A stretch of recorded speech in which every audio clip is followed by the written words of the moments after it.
You're listening to the Dirty Air Podcast. Hey, let me hear some Skinner, brother. It's in the face, Dilmer. In the face. I don't really, to be honest with you, I don't know how to party. And now, here are your hosts, Chuck Bush, Jonathan Merriman, and Matthew Dillner.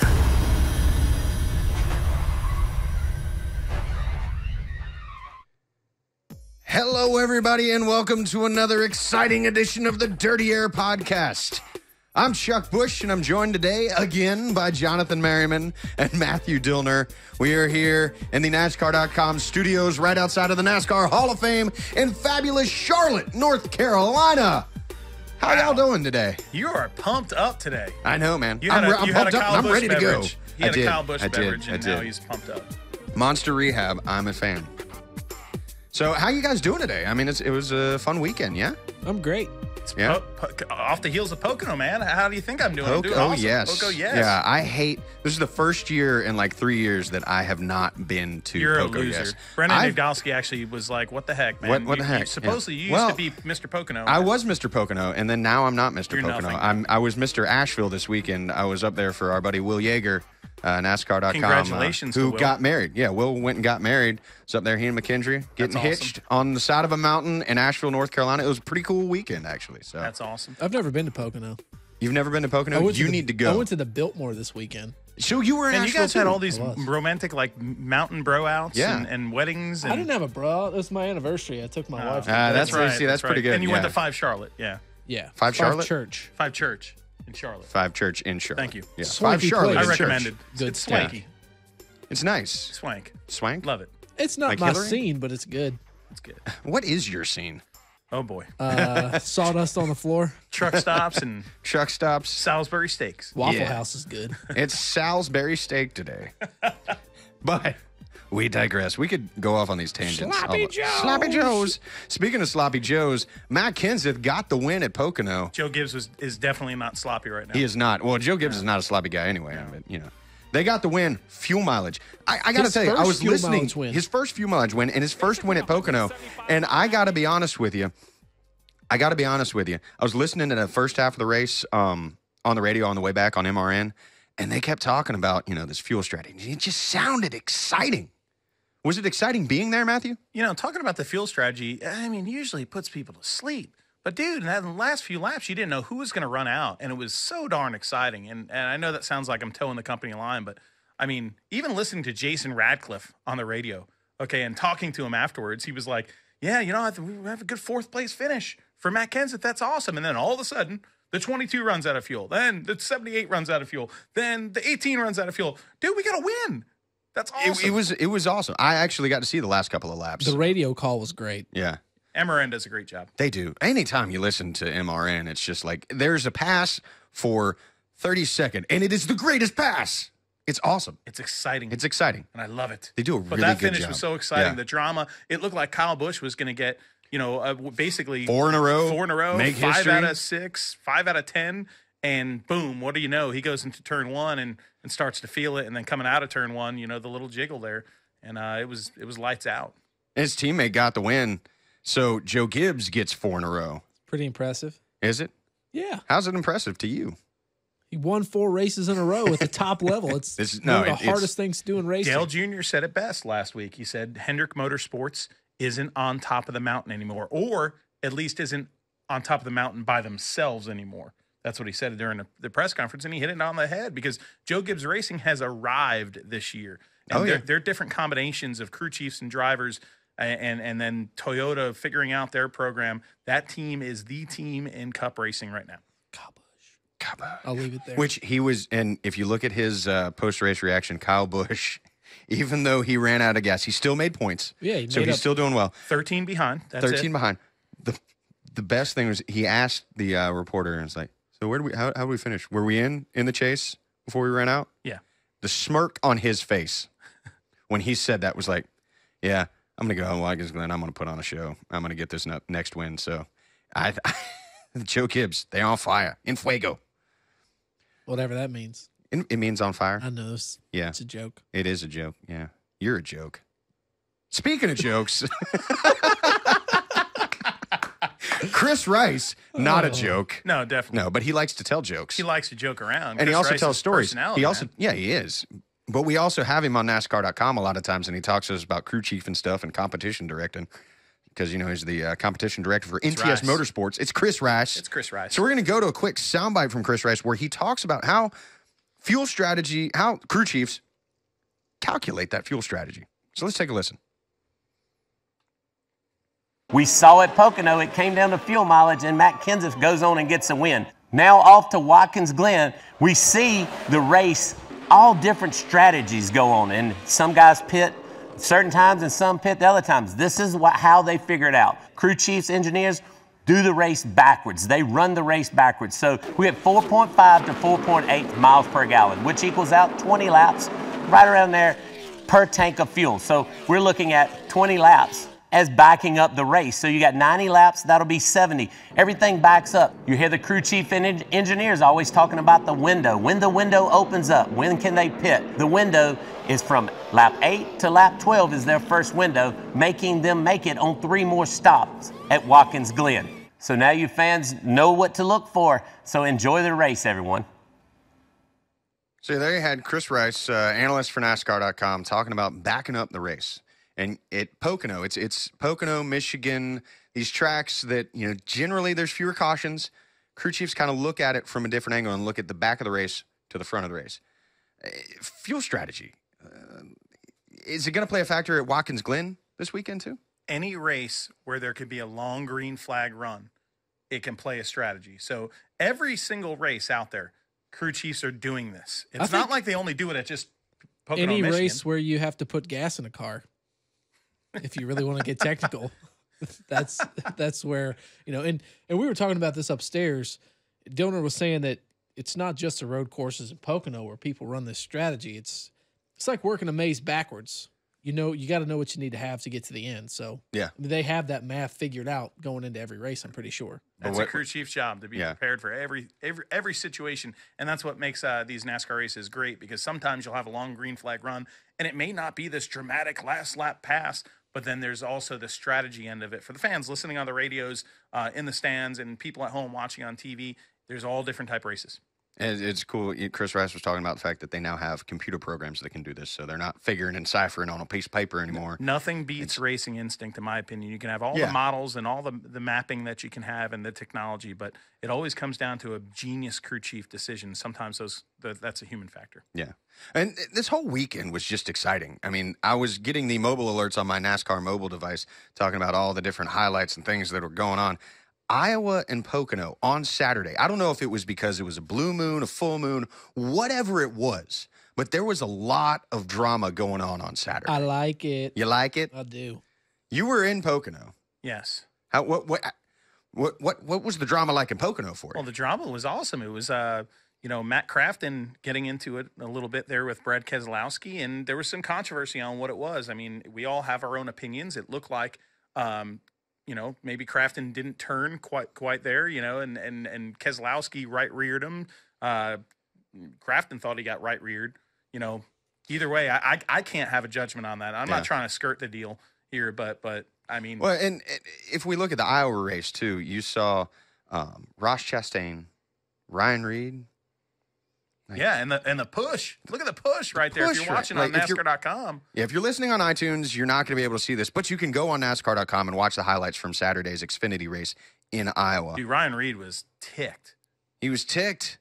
Yeah, but he didn't take his helmet off. He didn't. Neither of them You're did. No, and then you had Chastain was Bubba taking Wallace his here. helmet off. Yeah, After, Chastain was taking his helmet off. He wanted to hear what Ryan Reed had to say. Bubba's going after the crew chief. Well, the crew chief went after Bubba. Well, but the crew chief passing, let's be fair here. The crew chief in passing, there was an incident on track between both drivers. In passing, said something to Bubba, which got Bubba to react. And then, of course, Crafton here after the deal, going after Brad Keselowski, not physical, but giving him a piece of his mind. He was not happy. And for Crafton, though, he was leading the points going into the day at Pocono. That's why there's some emotion there. Well, you're taken out by a guy who's not even a regular in the series. But and that owns the truck, Tyler Reddick's truck, truck, who is now, 11 points? 11 points 11 points ahead of Crafton. If you're Matt Crafton and you know you have 11 races left in this season, you're chasing history. You're going for the first guy to get 3 Truck Series championships in a row. how easy is it or how hard is it to put this in the rearview mirror and go forward? I think it's pretty easy. I mean, he's won 2 titles before. He's got 11 races to go. He has to finish, one spot ahead of Reddick. He's got two young guns on his tail though. This is more pressure than Matt Crafton's ever had in a championship run. He has 2 young guns right behind him that are just absolutely gunning for him. Well, let's take a listen to what Crafton. Let's take a listen to what Crafton said after the race. You don't have a helmet on. Let's take a listen to that right quick. The idiot hooked me in the right rear. I mean, that's all there was to it, getting in turn 3. But I guess maybe that's why he wants to win a championship with that 19 truck. But he's got another thing coming. I promise you that truck won't win it. If that's the way he wants to do it, we'll get it done. So there it is right there. Matt Crafton saying if that's the way he wants to do it, we're going to get it done. That's awesome right there. That is absolutely awesome emotion right there. He was ticked off. He wanted to give Brad Keselowski a piece of his mind. Brad Keselowski said, hey, I'm not out here to wreck somebody that's in a title hunt. So from the outside, it looks like, well, yeah, that could be a little related. And I understand why Matt Crafton feels that way. Knowing Brad, probably not. But, man, does that create some drama. I like the drama. Me too. I like drama. Fisticuffs, drama. Yeah. But I think it also shows the fire and the passion of Matt Crafton right there, that he is ready to go out. He's not complacent. Chase this thing down. I mean, he's not complacent. 11 he wants races his to third go. title. If you get wrecked and you're taken out of a championship hunt and you're not mad, you probably. And what are you doing in the sport? Yeah, just get out. Why you? Yeah, it's time to hang up the old gloves. And Tyler Reddick is gunning for him. I mean, he's coming to his own as a Camping World Truck Series driver. A young gun, if you will. A young gun, and you know what? The person that likes this the most. Let's not forget who's third in points with Eric Jones. So these 2 guys going at it week after week, and what happened this week, everybody's attention is on Crafton, on Reddick, but Eric Jones is right there too. He lurks and he waits. Lurking. But that wasn't the only excitement we saw on Saturday. Later that night in the Xfinity race, under the corn-lit moon of Iowa. Ooh. Corn-lit moon? Yes. Yeah, that works. Yeah. Why not? Yeah, sure. It wasn't lit by the corn, but... The corn was lit by the moon. Yes. The moonlit corn, not the cornlit moon. That'd be a completely basically what you're different trying thing. to say is 2 teammates were fighting. Exactly. Yeah. Yeah. In Iowa.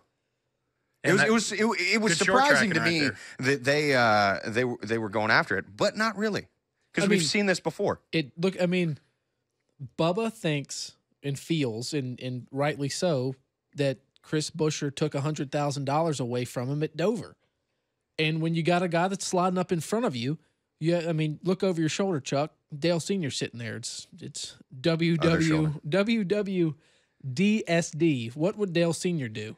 And, he's not going to let a guy slide up in front of him, and I don't blame Bubba for that. Well, the main question I have on this, they are both in this championship hunt in the Xfinity Series. It is a tight race. The question is, if you're Jack Roush and you own this team, do you want this out of your teammates? Yes. I want passion. I want 2 guys that are willing to put it on the line. You don't want 2 torn up race cars. Don't want 2 torn up race cars, but you can manage that. How many times has Rick Hendrick had to manage that throughout his career and sit guys down and have some milk and cookies? Jack Roush can manage this. Roush Racing, if they harness this could be a good thing for Jack Roush. With 2 fiery competitors, I like it. I like it too, but if I'm Jack Roush, I don't think I like. You might need some Rolaids. You got a guy that's leading the points, and a guy who's in the championship battle. He might be who has the defending champ on his heels. Yeah. So, what do you do? Bottom line is you just go for it. Either both drivers, but you know what? I think Jack Roush needs to have that talk. With these, but these are young after race Dover. drivers. I feel like they had that talk after Dover, and had it's still. Talk. Well, you're talking about 2 fiery young race car drivers, and one of them really wears it on the sleeve with Bubba. But you're going to have that talk with them. Well, repeatedly. And let's remember where Bubba came from too. He's out of the old Kyle Busch camp, and those guys. Bubba's always been fiery ever since he's in Bandoleros. Those guys tend to be fiery. Look at Eric Jones. He gets fired up too, and that's the type of guy that I want behind the wheel of my race car. I don't want to kick somebody in the butt. To be more fiery. You want that to be there. I'd rather to kind of be their default. And another thing that comes into this too is Bubba's night hadn't been going well when Buescher slid up in front of him. True. So you've got that frustration built up on the back of it. Sometimes it overpours. You know what I mean? Sometimes I fly off the handle. And what was said? I mean, it wasn't Chris coming up to Bubba. It was crew chief coming up to Bubba. Bubba said in his post-race interview, he said, I think he came up to me and said, good luck, or good job. That's what it was. It was a good job, but there was could have probably been, a little sarcasm. It could have been dripping with sarcasm. So you never know. They're on track this weekend again at Watkins Glen. That's a track that we've seen it in the Cup Series. We've seen it in the Xfinity Series. You can beat and bang on there and just get physical. Are we going to see anything this weekend with that? No. Let's get physical. Who sang that song? I don't know. Let's get It was, physical. It's Olivia Newton-John. Olivia Newton-John. Yeah, that's right. Yeah. I mean, yeah, Watkins Glen is a physical racetrack. You can see it happen here. I'm not going to sit here and say no. Well, because obviously the teams don't want it to happen, so they're telling them to leave each other alone. But hey, if it happens anywhere, it's going to be Bristol. I feel like because you're on top of each other. To pass here, it can get physical. So are they going to be near each other? If you and I are teammates out there at Watkins Glen and we're near each other, something might happen. It may not be intentional. You're racing hard. I might have some brake fade for you. I'm going to outbreak you going into the interview. You might end up in some gravel. Kitty litter. Off in the kitty litter.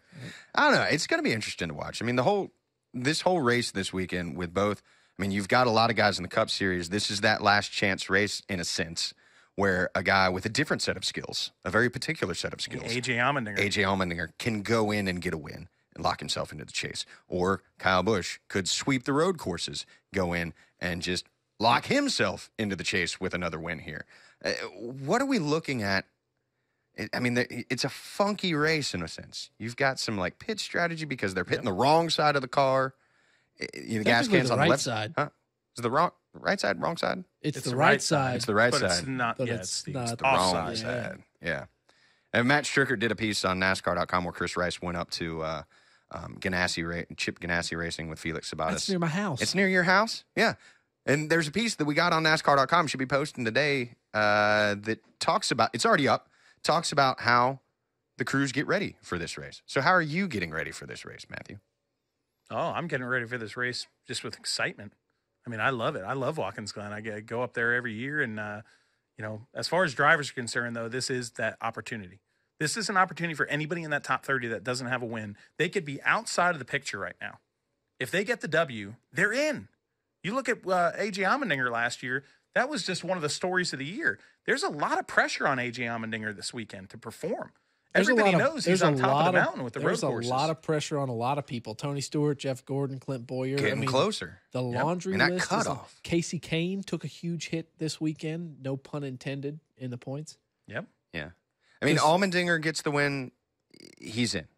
We've seen Ambrose get wins. I mean, and then the finishes to those races past couple of years. One of the best last laps in NASCAR history between, Kyle Busch was leading, and then Brad Keselowski versus Marcus Ambrose there, just sliding through the dirt. I mean, it was one of the best last laps ever. Yep. Well, and there it is. There's that stellar commentary. I did that on purpose. Yep. Good stuff. Yep. We're adding another factor into it. Well, they had it at Sonoma, but it has not rained in Sonoma in I don't know how many years. The R word. The R worst word. four-letter word in racing. Well, NASCAR's got a little bit of a solution for it. Steve O'Donnell was on NASCAR.com earlier this week, and let's just take a listen. We're running some rain tires this weekend, so let's listen to what Steve O'Donnell has to say. Possibly. Well, first and foremost, we'd love to take the weather we saw in Pocono and deliver that up to Watkins Glen. But in the event that we had some inclement weather that we faced, the same rules will apply that we've had in the Xfinity Series. Goodyear's prepared with sets of tires. The cars will be prepared as well with windshield wipers, the defoggers, and then the lights installed as well in the rear of the cars to alert other competitors. And so it'll be a case-by-case basis in terms of what the weather may present as to whether we start on wet tires or not, what conditions prevail during the race. So we've also got the air tightens that we can deploy if there's some excess water in certain areas to make sure we can get to a surface that's suitable for racing. So hopefully we won't see it, but we do know that our competitors are also the best at what they do and will put on a terrific event either way. That was NASCAR Executive Vice President Steve O'Donnell talking about rain tires. And I know that is a dirty word at the racetrack, the R word. But is there part of you that's sitting there going, man, I'd kind of like to see some rain in Watkins Glen? I think for an individual, if I just wanted to watch individual cars race in the rain, yeah, but I think you're going to see better racing when it's dry. You're going to see guys bunched up, tighter together. So would it be fun to watch them have a practice session in the rain and watch those guys like Kyle Larson, who can handle a car sideways, come through a couple of those corners sliding? Yes. But for the race, no. I want to see it bone dry, and I want to see like what he was talking about earlier with Keselowski and Ambrose. I mean, plus we run the opportunity if it rains here, if somebody gets off course, maybe it gets a little muddy and people get stuck. The bottom line is this: it's just there, so that way if it's not there, if we get a little rain shower, we're going to put on rain tires. No, they're going to throw a caution likely and bring out the air Titans because we could dry tracks way quicker than we could years ago. And but this just gives the option if it's a big, huge monstrosity of a rain day that we can still entertain the fans. I don't think NASCAR, nor the track, nor any of the competitors want to see a rain race. Nobody wants to use those rain tires. I don't. Well, if you look at the video, I don't want to work in it. That's why you don't want to see. You just don't want to work in it. I want to see the best race possible. Oh yeah. And if it happens to be that, it happens to be that, and that's it's good to have that option. Well, the people watching on NASCAR.com can look at the B-roll, the B-roll over the O'Donnell shot when the Xfinity cars were in Wisconsin at Road America. Brendan Gaughan getting the win. Well, Brendan Gaughan got the win, but if you look on the restarts when it's wet, if you're back past 10th place, you can't see anything. It's just a big... It's a washout, if you will. Yeah. Because the moisture coming off of the tires creates that sort of rooster tail effect, and it's a novelty. It would be a novelty, in my opinion, to see a cup race run under the rain. And if it happens, I'm sure it's going to be memorable and entertaining. And I love the fact that we have the option. I'd rather. But I don't think anybody wants to see it. But from a driver's perspective, I don't think you want to see it because if you've driven on the highway in a rainstorm. Yeah, I've raced in the rain. I raced in the rain in a Legends car honestly, before, though, and it's how fun is it? I kind of liked it. I'll be honest with you. No, but driving on the highway. Driving the highway is different than racing. True. I raced in the rain once. Was it on a road course? No, it was on an oval, which is even worse. Yes. Okay, and I thought it was fun. So I thought it was fun. He can give you a yes. Yes. If I thought it was fun, but I don't think it's what all the drivers want to see. True. I think the option is what we want to see. So we're not there on Monday. Right. That is definitely. I mean. For me, I don't want to see you guys up there on Monday because that would, have to come into the office again on Monday to cut highlights for the race, and you don't really want to do that. So, anyway, it'll be exciting to see what might happen. But you know what else would be exciting is we talked about earlier, the end of that race. So, that being said, who will win at the Glen? The cheese at 355 at the Glen, to be precise. Who's going first? Come on. I'm looking at Jonathan.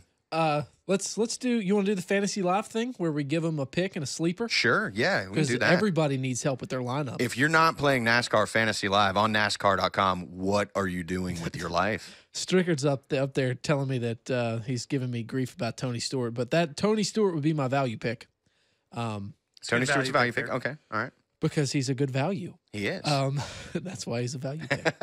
And a lot of people, I think, are going to pick Kyle Busch. I'm going with the brother. You're going with the brother. Kurt Busch. In the old 4-1. Okay. Wow. Yeah. Wow. Well, I'm just going to bring the thunder here. Oh, he's bringing the thunder. Your pick is not going to beat my pick. Ooh. Obviously. I mean, the guy came less than a lap dude. away from winning half the races he's been in. Kyle Busch. How can you not pick Kyle Busch going into this weekend if you're a NASCAR Fantasy Live? If you don't have him on your team, I think you're foolish. True. Hey, what did I say last week? If you don't pick Kyle Busch, you're dumb. Well, hey, he was right there. Hey, I was close. 10 races, last 10 races at Watkins Glen. 2 wins, 8 top 10s. That's his career. He's only got 10 starts there, so, I mean, it's 10 years. Because we only go there once a year. For a value pick, though, I'm interested in, even though the car isn't a proven top 10 car, but if you're looking for a true value pick, like under that $8 range, I don't know where he's going to be stacked price-wise, but Boris said in the 32 car, because I think Boris said's going to win the Xfinity race. Are you a said head? I don't Boris said think... is going to win it in that 54 car, that Kyle Busch car. That car isn't really a winning car, the 32 gang right now, but he could be a solid top 20 pick for a $5 to $10 guy. Okay. See, when I go for value, I go for somebody who's checkers or wreckers. Yeah, but Tony Stewart is a $20 guy. I'm talking value, somebody you can pick for $5 on your team or $10, whatever he's going to be priced. It should be pretty low, and you might get a top 20 out of it. So, I mean, Tony Stewart's $20. Tony Stewart is, yeah, He should I can probably look be it at up. 16. No, I Look don't it up. know. We'll look it up. Well, Let's look it up. we're going to look it up. Anyway, So Well, I'll look it up. what while about you, do Chuck? yours. while Busch? I pick, yeah. See, Kyle Busch, like How I can you just like not? after seeing that smirk on his face after the race at Pocono, I was like, he's gonna go out there, he's gonna put on a clinic, and he's gonna get the win. I'm gonna go with that. I'm gonna say Kyle Busch. Not that, because nobody says we can't pick the same driver to get the win. And I love how nobody's picked Dinger too, because I mean, there's a lot of pressure on him right now. How much is what is his value on NASCAR Fantasy Live right now? But he'll be priced higher this weekend than his Still normal price. probably in the value or range. I think he'll be one of the top 10 drivers. Like you think as he's far going to as cost value. like $25? I believe. For $15.75. For $15.75, Oh, I he's the will value buy that. pick. AJ Allmendinger. Tony Stewart's $16. $16. Okay, That's a so great Tony value Stewart pick. is a value. AJ Allmendinger See is what going to be Boris said my is. value pick. So I'm going to go Kyle Busch. Oh yeah, AJ Allmendinger is a value pick. That's a stellar slam lineup right there. That is a Yeah. slam dunk pick right there. Lead That is pipe the lock value pick. here on I don't even see NASCAR.com. Boris said on here. Boris said, keep on scrolling down. Yeah, it's gonna be at the but bottom. bottom line is Dinger for $15 is ridiculous. Boris That's said, great. I think it's great. Here's the thing. We're six races away from the chase. NASCAR chase the NASCAR Sprint Cup Series chase for the NASCAR Sprint Cup. Trying to get the verbiage right there. I probably messed it up. But there's not a road course in that chase. Yes.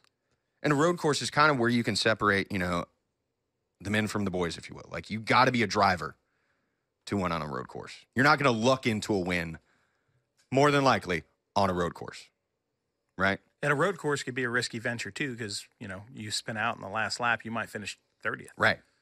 Would you like to see a road course in the chase? Heck yeah.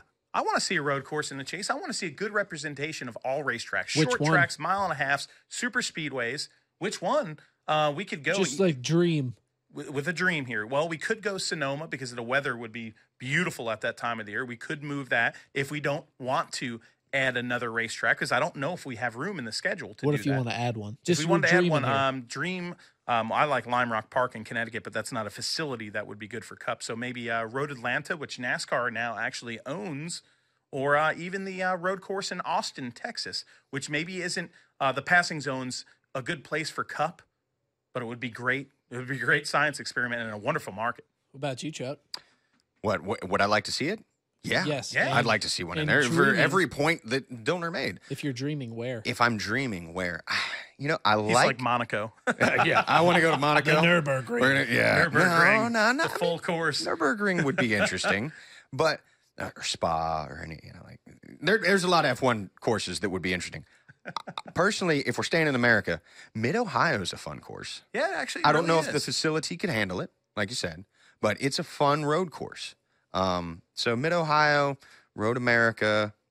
What about you, Jonathan? I would say yes, and I would say Laguna Seca because I want to see stock cars come through the corkscrew. I have to apologize. Did I say Road America or Road Atlanta? You said Road Atlanta. Okay, good, because Road America is amazing. Yeah. And that's a good point. Road Yeah. America is one of the most entertaining courses we race at in NASCAR. And you'd be hitting that sort of Wow. Midwestern Yes. market. And so. that market there, anytime you go to Yeah. Milwaukee Mile with NASCAR, anytime you go to Road America, if you go there, Get it your is cheese absolutely curds. slam-packed full of NASCAR Oh, fans and diehards. I mean, these people are insane. Because you can also get the guys who are coming down from Canada. Oh, yeah, for sure. That, Yeah, you they just like did NASCAR. Chicago. Huh? I did Chicago? That was a Chicago accent. It's Matt That was- Strickert, that was our the Bears right producer, is there. in my The ear, Bears. and he's sounding like a Chicago guy because he's from Chicago and the Bears. Anyway, It's just fun racing. yeah, it is. It is. And wait, where did you say? Laguna Seca. Laguna Seca. You know why I want to go there? Why? Because TV he said compounds on the TV beach. compounds on Oh, the yeah. beach. That This way- guy wouldn't get any work done, Chuck Bush. He'd be sitting out there with an umbrella drink. It's like, Dillner, can you go just- shoot that for me? shoot I'm that. going to be right here. I Just got imagine- Wi-Fi out on the beach. Just be imagine good. those, just a flood of cars coming through the corkscrew, like heavy stock cars. Are you kidding me? I mean, it would be a caution every lap, I feel It would like. be but awesome. I'd like to see it once. Well, I mean, as a fan, watching that type of racing, I mean, that's what it's all about. What? Road racing has a huge history in NASCAR too, from Riverside, in California. I mean, running that used to be the moonshine. points deciding race. People say, ultimate road race. "Oh, can a road course be in the chase?" Oh, like this. Oh, hello, we used to finish our season. Those at Riverside. used to be the races that I would tune in to Yeah. watch growing up, were the road course races, because it was different from, just the oval. It was something different. It was fun to watch. They go left and right. What got you hooked on NASCAR, Jonathan? Me? Yeah. Short summary. Short or, a long paragraph on your racing history. 2001, I was 12 years old. Yeah, 12 Were or you? 13. Oh, wow. I was got that walking into my aunt's house. I think we were bringing her dinner or something like that. And obviously, Dale Sr. had passed away the Daytona 500. And I used to love Jeff Gordon. I saw Kevin Harvick hold off Gordon at Atlanta. And I don't know. I mean, I get cold chills talking about it now. Just the photo finish. It was just cool. It was like, oh, this dude just beat Jeff Gordon by like a couple inches. It was- that was a great race. so ever since then, it's been NASCAR and nothing. So Yeah. Huh, That's a good, awesome. yeah, That's my story. Yeah, that's a fun story. What about you, Dillner? I'm older, and I also love show and tell. Yo, he brought something. Of course, he brought something. Okay, What'd you when bring? I was a kid, when you were a kid, when when I you were was a little child, Dillner. when I was a little Dillner, I used to go to Islip Speedway Friday nights at Stafford, Saturday nights at Islip. My dad raced at Islip Speedway. What, What division division, did he run in? He ran it. No, the figure eight. Did he run in the I hate blunderbuss you. division? Okay, I used to have a New York accent. That, if you can't tell, that's Matthew Dillner's voice. one more time. Hang on, Clean. don't talk. Lay out. Blunderbuss division. Yeah, there it is. Long Island accent. Anyway, So my dad was a former racer, but he stopped racing to bring us to the races. Okay, and he used to sit me down in a chair. Okay, and he'd take his belt off and he'd tie me into this chair as a little kid, and he had his steering wheel from when he was a race car driver, and he gave me that steering wheel, and I'd sit up there, and I'd sit there and I'd pretend I was a race car driver watching the races, and as a kid, it was just so cool to just sit there belted into a seat and thinking you're a race car driver, and that's where my imagination got captured. that's a very Is touching this thing story. broken and welded? No, Brought- this is brought props. I don't know if I could say this, so I won't.